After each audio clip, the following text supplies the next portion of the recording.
Hey guys, Julie's here from Strip Fit Personal Training Studio on the Sunshine Coast, home of inspiration on the Sunshine Coast and the world's best personal trainers. In a couple of days I'm about to attempt what is quite possibly the hardest thing I've ever done. It's what's called an ultramarathon, which is 84 kilometers, which is 2 marathons in a row, and it's through the bush, so it's a trail run, it's not on the road, through the Glasshouse Mountains, so some very, very big hills. I'm quite nervous. I haven't actually trained for this at all. I don't even know how you train for something like this. Just done my strength training in here and a bit of running here, and then probably 4Ks every Friday at our run club. And I just want to see how far I can go, see whether it's done, and see what this sort of crazy breed of people is that does ultramarathons. Just here in front of TV, making sure that I get enough carbohydrates.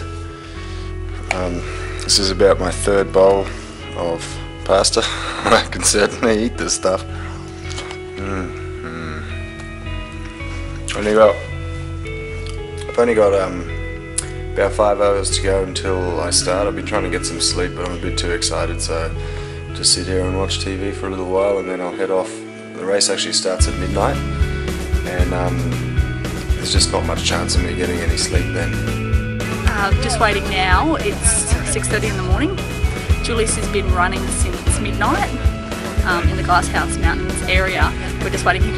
By the time he gets to us, he would have run about 54 kilometres. Here he comes, the big fella.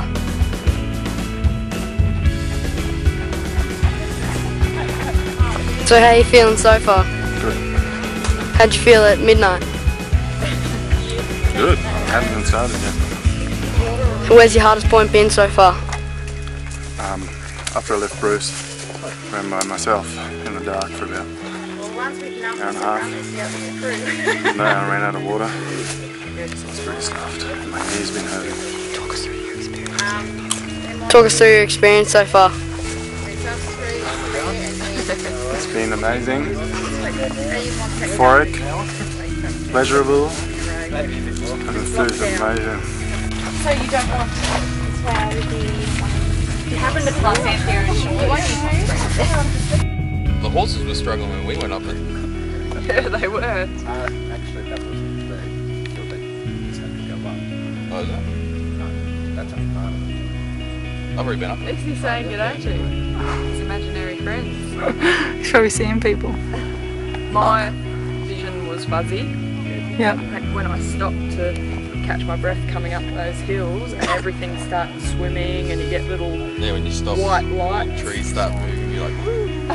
Yeah, he looks like he's seeing people. Seeing things. 63 kilometres he's done now.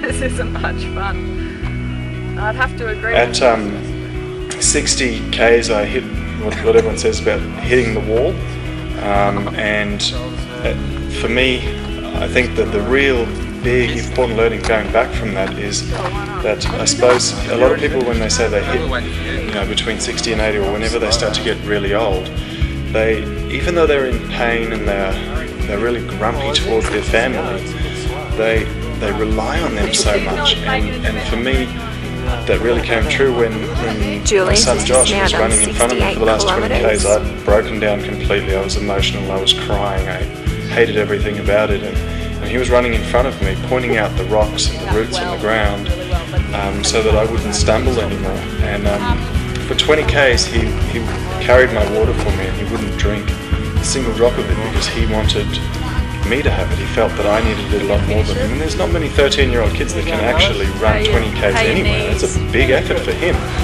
But the learning for me, other than the fact that I've got a really, really special kid and I love him dearly, is that as you get older, you do rely on your family. And even though I probably at the time I was quite short with him, if I did stumble on a rock, it was his fault, and I didn't want him to have any of my water or anything like that. They're off for their last the whole time I was running, I was just looking at him and didn't have the energy to tell him that I just appreciated what he did and how much I loved him for it. So for me, I think as a young person now, the lesson for me is to really, when my parents or my grandparents sort of have that rough attitude, it's not because of us as kids, it's because they're in so much pain they can't do things that they used to be able to do. And that's frustrating for them. They're probably more angry at themselves than anything. And the second thing there is, when I am old, I just really want to show some appreciation, really just vocalize it, because he didn't know how much I appreciated him. Even though I was feeling it, he might have thought that that I wasn't appreciating him. He was just helping me out of love, and that's it. He didn't have to do that. How far have you got? 11,000, around about. For me, it was more of a journey of self-discovery than trying to beat any records or trying to win any races or trying to prove anything to anybody else. It was more, I wasn't even really trying to prove anything to myself. I just wanted to discover myself, because I find when I run, after a while, after the pain sets in and you start running past the pain, past your physical ability, you start running on emotions. And I think for me, that's when I start to see my true self, the real person deep inside. And I guess for me previously it was a bit of a fear of mine, and I like to chase that fear and see where it takes me. A friend of mine before I started said that, you know, your wife's about to have a baby.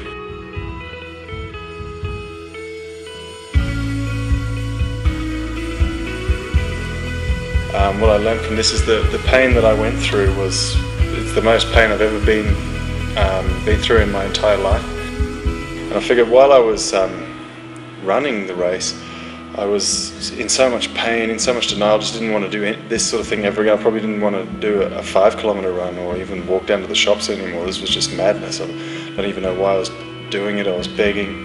At about 60-kilometre mark, I was begging my wife to put me in the car, and she wouldn't let me in the car. Thank God for that. She knows me better than that. But you know, 3-4 days later now, I'm starting to look for the next one, so I can understand how you get that amnesia and you forget about the pain, but you only think about the pleasure that you got from it.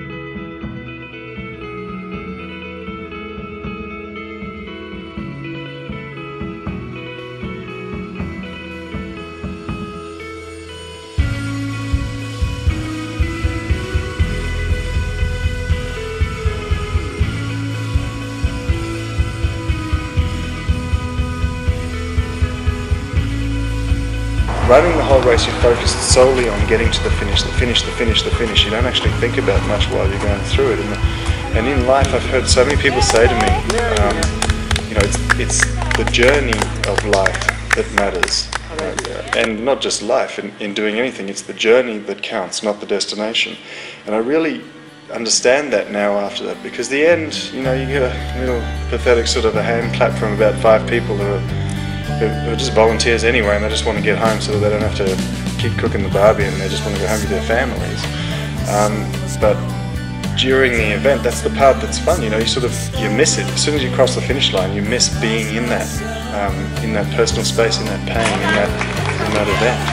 So for me, I fully understand how important the journey is. You know, that saying, the journey is far more important than the destination, and that's where the fun is. How you feeling? Hey, what's your number? Hey, 801. Sorry? 801.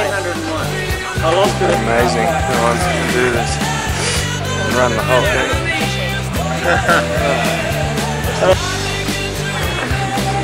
Some good blisters on his feet. These things. So the lesson for me is that no matter how big your goal is, start going for it, and you'll find on the way there's other people that have got a much bigger goal than you and have a lot more problems than you have.